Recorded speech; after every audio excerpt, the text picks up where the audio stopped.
बिस्मिल्लाहिर्रहमानिर्रहीम। अस्सलाम वालेकुम। मुझे छोड़ दो, प्लीज़ प्लीज़ मुझे छोड़ दो। मेरे साथ जुल्म मत करो। तुम्हें अल्लाह अल्लाह को जवाब देना है। मैंने तुम्हारा क्या बिगाड़ा है? मैं तुम्हें जानती तक नहीं हूँ।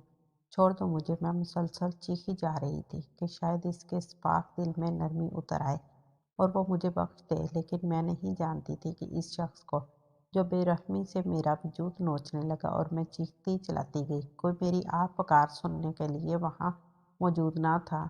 वो शख्स अपनी चाल में कामयाब हुआ और मैं नंडाल होकर बेहोश हो गई। अम्मी, मैं चीख कर उठ बैठी। जो मैंने देखा वो कोई ख्वाब नहीं था, बल्कि एक दर्दनाक हकीकत थी। ये वाक़या मेरे साथ 7 साल कबल पेश आया था, जब इस शख्स ने मेरे वजूद को बेदर्दी से अपनी इस पाकियत का निशाना बनाया था। मैंने नज़र उठाकर घड़ी में देखा, 7 बजने वाले थे।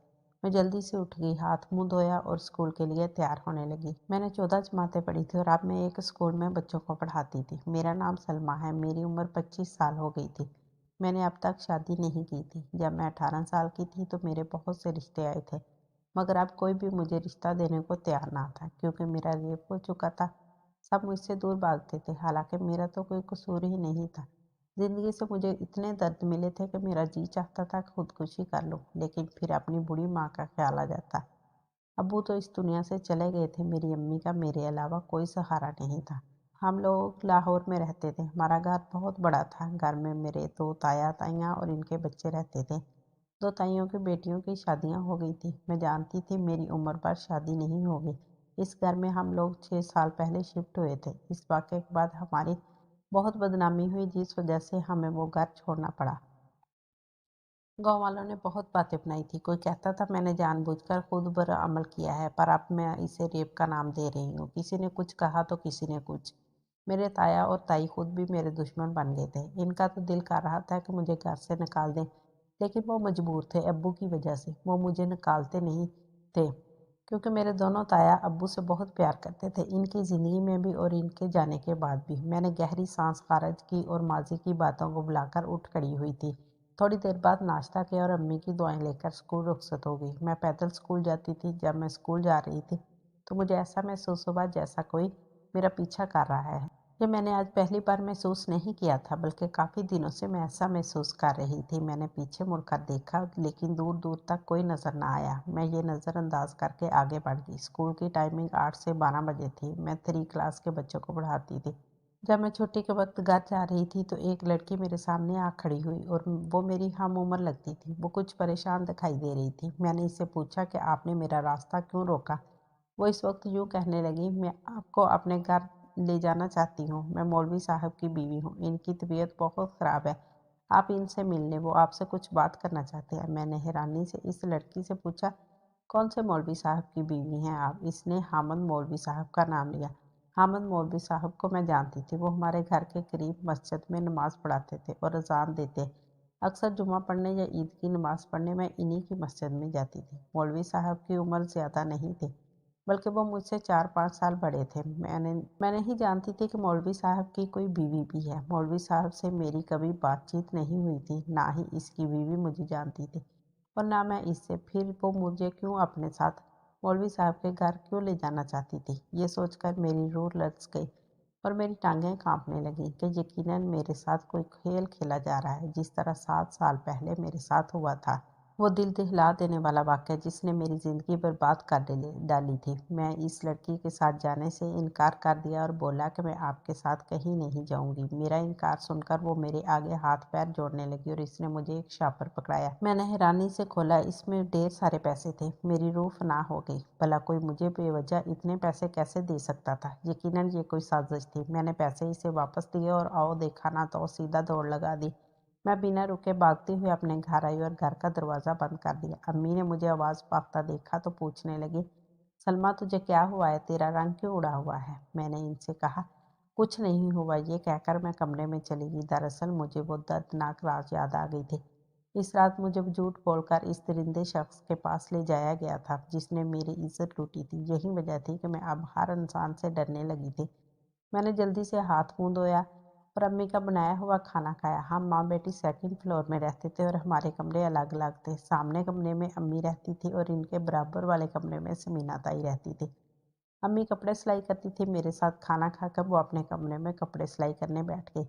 मैं अपने कमरे में थी। नमाज़ पढ़ने के बाद मैं 3 क्लास की बुक खोलकर देखने लगी। मुझे पेपर बनाना था क्योंकि कुछ ही दिन बाद थर्ड टर्म के इम्तहानात थे। मैं बुक से सवाल देखकर रजिस्टर पर लिखने लगी। अचानक मेरे सर पर एक हल्की सी चीज़ लगी। मैंने देखा वो कोई शापर था जिसमें एक कागज़ था। यूँ मालूम हो रहा था जैसे वो कोई ख़त है। मैं हैरान रह गई क्योंकि ये ख़त और शापर खिड़की के ज़रिए मेरे पास पहुँचा था। मैं जल्दी से उठी और खिड़की से नीचे देखा ताकि मालूम हो सके कि ये ख़त किसने फेंका है, लेकिन मुझे बाहर कोई नज़र ना आया। मैंने ख़त खोलकर पढ़ा। ख़त में लिखा हुआ था, सलमा, मैं मौलवी हामिद हूँ। मैं तुम्हारा गुनहगार हूँ। मुझसे मेरे घर आकर मिलो। मस्जिद के साथ ही मेरा घर है। नीले रंग का गेट है। मैं बहुत बीमार हूँ। अगर तुम ना आई तो मैं मर जाऊँगा। ये ख़त पढ़ते ही मेरी रूह लर्ज़ गई। इस मौलवी को मेरा नाम कैसे पता था और मेरा घर भी। मैंने सोचा कि मैं जानती थी कि वो शख्स बहुत नेक था। जब वो खुतबा देता था तो अल्लाह का ज़िक्र करके रोने लग जाता था। मैंने ये सब सुन रखा था कि वो बहुत नेक है, 5 वक्त की अज़ान देता था। अब मुझे सारा मामला समझ आ रहा था। मैंने खत फाड़कर डस्टबिन में डाल दिया। दोपहर हो चुकी थी। मैंने इस सब बातों को नज़रअंदाज कर दिया और चाय बनाने चली गई। चाय बनाकर पहले मैंने समीना ताई और अम्मी को दी और फिर शाजिया ताई को देने चली गई। वो ग्राउंड फ्लोर पर रहती थी। इससे पहले कि मैं चाय का कप लेकर ताई के कमरे में दाखिल होती, मेरे कानों में ताई की आवाज़ पड़ी थी, मैंने सलमा के साथ अच्छा नहीं किया। मैं गुनहगार हूँ। मैं खुद को कभी माफ़ नहीं करूँगी। ताई की बात सुनकर मैं दंग रह गई। जब मैं अंदर दाखिल हुई तो उन्होंने शुक्रिया अदा किया। मैं बाहर चली गई, लेकिन मैं हैरान थी कि ताई फ़ोन पर किससे बात कर रही थी और वो ऐसा क्यों कह रही थी कि वो मेरी गुनहगार है। मैं परेशान सी हो गई। रात में इस बारे में सोचती रही। मुझे बेचैनी हो रही थी। मेरा दिल कर रहा था कि ताई से इस बारे में बात करूं। मैंने घड़ी में वक्त देखा। अभी 10 बज रहे थे। ताया काम से वापस नहीं आए थे। मेरे कदम खुद ब खुद ताई के कमरे में चले गए। कैसी हो? मैंने इनसे कहा। मैं तो ठीक हूँ। आपसे एक बात पूछूं? नाराज़ तो नहीं होंगे आप और मुझे सच बताएंगे? वो कहने लगी, हाँ आप पूछो। जब मैंने इनसे पूछा कि आप दोपहर में फ़ोन पर किससे बात कर रही थी और इससे ये क्यों कह रही थी कि आप मेरी गुनहगार हैं, मैंने जैसे ही पूछा इनके चेहरे का रंग बदल गया। वो घबराई हुई लग रही थी। ये इनकी बदलती हुई आवाज़, बस बेटा अपनी बेटी सारा से बात कर रही। इतना अर्सा मैं तुम पर गुस्सा करती रही, तुमसे नाराज़ रही, बस इसी बारे में बात कर रही थी। ताई की बात सुनकर मैंने इस बात में सर हिलाया। ताई वाकया काफ़ी बदल गई थी। अब वो मुझ पर गुस्सा भी नहीं करती थी और प्यार से बात करती थी। आज रात भी मैं ठीक से सो नहीं पा रही थी क्योंकि वही खौफनाक हकीकत बार बार मेरी आंखों के सामने आ रही थी। बड़ी मुश्किल से मैं सोई थी। अगले दिन मैं स्कूल चली गई। जब वहाँ से छुट्टी हुई तो घर की तरफ चल पड़ी। रास्ते में मेरी नज़र बेसाख्ता एक बच्चे पर पड़ी। वो रो रहा था। इसकी उम्र तकरीबन 5 साल थी। वो दीवार से टेक लगाकर बैठा था। मुझे इस पर तरस आ गया। मैं इसके पास बैठ गई और पूछा, बेटा क्यों रो रहे हो?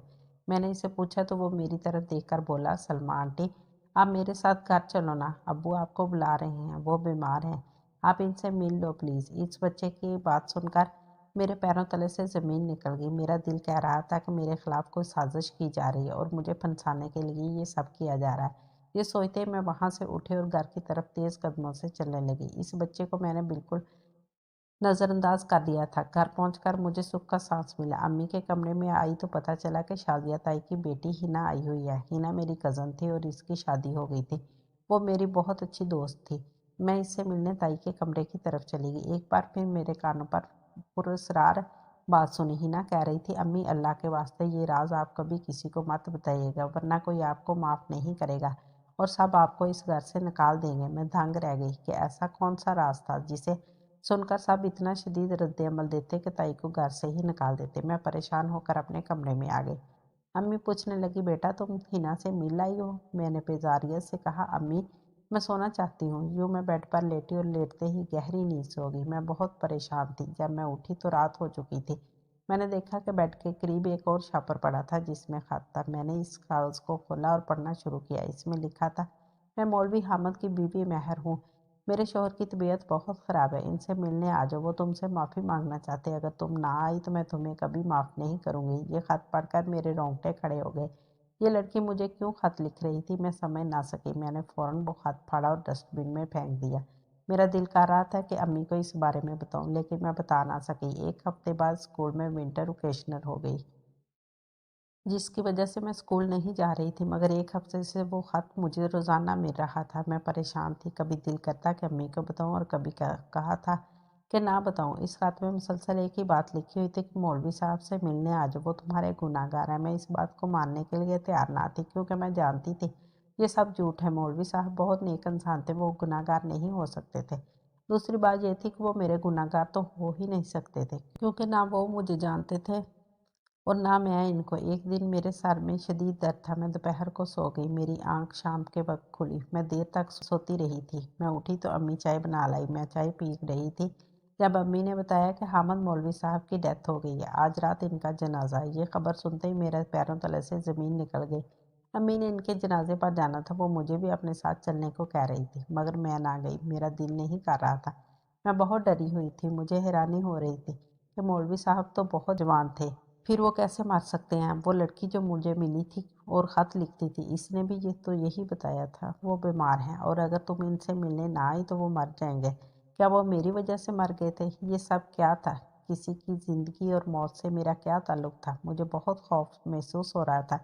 जनाजे से पहले अम्मी मौलवी साहब के घर चली गई। मैं बहुत बेचैन थी। आज मुझे शिद्दत से वो खौफनाक वाक़या याद आ रहा था, जब इस लड़के ने मेरे साथ वो सब किया था, जिसने मेरी ज़िंदगी बदल दी। बात दरअसल ये थी कि 8 साल पहले अब्बू की मौजूदगी में मेरी मंगनी ताया ने अपनी खुशी से और अब्बू की खुशी से शाज़िया ताई के बेटे उमैर से कर दी। उमैर और बाकी घर वाले तो इस रिश्ते से बहुत खुश थे, लेकिन ताई नहीं थी, क्योंकि वो मेरी शादी अपने बेटे से नहीं करवाना चाहती थी। एक दिन मैं बाजार ज़रूरी काम से गई, फिर वहाँ इस लड़के ने मुझे धोखे से अपने घर बुलाया और मेरी इज्जत लूट ली। मैं एक रात घर से बाहर गुजार चुकी थी। घर वाले मुझे पागलों की तरह ढूंढने लगे और पूरे गांव में ये बात फैल गई और मुझ पर बहुत इल्ज़ाम लगे। जब मैं वापस आई तो सारा गांव मुझ पर थू थू करने लगा। कोई मेरा यकीन करने को तैयार नहीं था, यहाँ तक कि उमैर भी नहीं। इसने मुझसे अपना रिश्ता तोड़ दिया, वो मुझसे नफरत करने लगा था। अब इसकी शादी हो गई थी और वो अपनी बीवी के साथ बाहर मुल्क चला गया। घर में कुछ ज़रूरी सामान ख़त्म हो गया था, मैं घर तो मैंने सोचा कि मैं ले आती हूँ। जो मैं मार्केट के लिए निकल पड़ी। अभी दोपहर हो रही थी, मुझे डर लग रहा था कि कहीं मौलवी साहब की बीवी दोबारा ही ना आ जाए। जैसा मैंने सोचा था वैसा ही हुआ। सामने से मौलवी साहब की बीवी आती हुई नजर आई। वो बहुत गुस्से में लग रही थी। वो मेरे पास आकर बोली, सलमा, तुमने मार दिया मेरे शोहर को, मैं तुम्हें कभी माफ़ नहीं करूँगी। इसकी बात सुनकर मैं हैरानी और परेशानी के मिले जुले तासरात से इन्हें देखने लगी और पूछा कि आप ऐसा क्यों कह रही हैं? मैं कैसे आपके शोहर को मार सकती हूँ? मैंने तो कभी इनसे बात तक नहीं की। वो कहने लगी, अगर तुम मेरे घर आकर मेरे शोहर को माफ़ कर देती तो वो कभी ना मरते। वो रोते हुए कहने लगी। मैं इसके रोने से परेशान हो गई थी। इसकी बातों से वो मुझे पागल सी लग रही थी। मैंने इससे कहा, आप यकीनन झूठ बोल रही हैं। वो बोली, अगर नहीं यकीन मेरी बात पर तो चलो मेरे साथ। मौलवी साहब के बिस्तर पर इस बात का सबूत है कि वो तुम्हारी वजह से मरे हैं। इस लड़की की बात सुनकर मैंने कहा कि मैं आपके साथ चलूंगी। ये मैंने इसलिए कहा था कि अब मैं तंग आ चुकी थी। पता नहीं मौलवी साहब की बीवी मेरे पीछे क्यों पड़ गई थी। मैं एक ही दफ़ा इससे पीछा छुड़ाना चाहती थी, इसीलिए इसके साथ जाने को राज़ी हो गई। इसका घर मस्जिद के साथ ही था। मैं इस घर में दाखिल हुई तो मुझे मौलवी साहब का वो बच्चा भी नज़र आया जो मुझे इस दिन रोता हुआ मिला था। वो मुझे मौलवी साहब के कमरे में ले गई। इनके बिस्तर पर बहुत से ख़त पड़े थे। वो ख़त पढ़कर मेरी रूह लर्ज़ गई। जैसे जैसे मैं ख़त पढ़ती जा रही थी, मेरी हालत गैर होती जा रही थी। मैंने वो सब ख़त फेंके मैं रोती हुई घर चली गई। घर जाकर मैंने आंसू साफ़ किए। मैं नहीं चाहती थी कि घर वाले मुझे इस हाल में देखकर परेशान हो। मैं घर में दाखिल हुई तो अम्मी परेशान थी। वो बोली, तुम्हारी शाजिया ताई की तबीयत ठीक नहीं है, वो तुम्हें अपने कमरे में बुला रही हैं। मैंने इनसे कहा कि अम्मी, मैं अभी किसी से नहीं मिल सकती। ये सुनकर अम्मी बोली, बुरी बात है बेटा, जाओ जाकर बात करो इनसे। मैं अम्मी की कोई बात नहीं टालती थी, इसीलिए ताई के कमरे में चली गई। उन्होंने कहा, दरवाज़ा लॉक कर दो। मैंने दरवाज़ा लॉक कर दिया। फिर उन्होंने मुझे अपने पास बिठा लिया। वो मेरे आगे हाथ जोड़कर कहने लगी, मुझे माफ़ कर दो बेटा, मैं तुम्हारी गुनहगार हूँ। 7 साल पहले जो कुछ हुआ था वो मेरी वजह से हुआ था। वो सब मैंने करवाया था। मैं नहीं चाहती थी कि तुम्हारी शादी मेरे बेटे से हो। मैं तुम्हें पसंद नहीं करती थी और ये बात मैंने अपने शोहर को बताई। लेकिन वो तुम्हें बहुत पसंद करते थे और हर हाल में तुम्हारे साथ मेरे बेटे की शादी करवाना चाहते थे। मैंने यूं एक मजबूत मंसूबा बनाया जिससे रिश्ता खुद ही टूट जाए और मेरा नाम भी ना आए। मैंने तुमसे झूठ बोलकर कहा कि बाजार के साथ वाले स्टोर की दुकान के साथ जो घर है वहाँ मेरा कज़न रहता है और वहाँ से तुम मेरा ज़रूरी सामान ले आओ। मेरे कज़न ने जानबूझकर तुम्हें इस लड़के हनान को मैंने पैसे दे रखे थे, तुम आ गई तो इसने तुम्हारी इज्जत लूट ली। सिर्फ मेरे कहने पर, और इस तरह तुम बदनाम हो गए और तुम्हारा रिश्ता टूट गया। मेरा काम हो गया, मैं बहुत खुश थी, लेकिन कुछ माह से मैं बहुत शर्मिंदा हूँ। मेरा ज़मीर मुझे रोज़ झंझोड़ता है। मुझे माफ़ कर दो। ताई की बात सुनकर मैं सदमे में चली गई थी। वो ख़त जो मैंने मौलवी साहब के घर पढ़े थे, वो किसी और के नहीं बल्कि इसमें लिखा था कि हनान ने मेरे साथ बहुत गलत किया। इसे इस बात पर कोई पछतावा ना था, लेकिन फिर आहिस्ता आहिस्ता इसे खौफनाक ख्वाब आना शुरू हो गए। इसका ज़मीर इससे मलामत करने लगा। वो बहुत शर्मिंदा था। वो मुझे ढूंढ कर मुझसे माफ़ी मांगना चाहता था, लेकिन हम तब तक इस घर से जा चुके थे। वो इतना परेशान था कि इसने अल्लाह के आगे सच्ची तौबा की और नेक इंसान बन गया। इसने मुझे अपनी मस्जिद में देखा तो इसने फैसला कर लिया था कि मुझसे माफ़ी मांगेगा। इसने दाढ़ी और मूछ रखी हुई थी और सर पर पगड़ी ले रखी थी, इसीलिए मैं इसे पहचान ना पाई, लेकिन वो मुझे पहचान गया। वो जानता था कि अगर वो मुझसे माफ़ी मांगेगा और अपनी हकीकत बताएगा तो मैं इसकी बात तहम्मुल से नहीं सुनूंगी, इसलिए वो मुझे अपनी बीवी के ज़रिए पैगाम भेजता था। अब मुझे समझ में आया कि वो मेरा गुनहगार ही था। इसकी बीवी बोली कि अगर तुम पहले आ जाती और मेरे शौहर को माफ़ कर देती तो शायद वो नदामत से ना मरता। मैं एकदम होश की दुनिया में आई। ये बात ताई की बेटियां भी जानती थी कि वो सब कुछ ताई ने करवाया था। कुछ दिन पहले ताई मुझे ये सब बताना चाहती थी और माफ़ी मांगना चाहती, लेकिन सारा ने रोक लिया। मैंने ताई से कहा कि मैं आपको कभी माफ़ नहीं करूँगी, आपने मेरी ज़िंदगी बर्बाद की। ये कहकर मैं कमरे से बाहर निकली और झटके, क्योंकि सामने ताया खड़े थे। अपनी बीवी की असलियत जानकर वो आग बगोला हो गए और उन्होंने इन्हें तलाक देकर घर से निकाल दिया। ये ताई की सज़ा थी और इनके साथ अच्छा हुआ। उन्होंने अपने बेटे से मेरी शादी रोकने के लिए इतना घिनौना खेल खेला जो किसी की इज्जत पर हाथ डाले। इसे माफ़ नहीं करना चाहिए।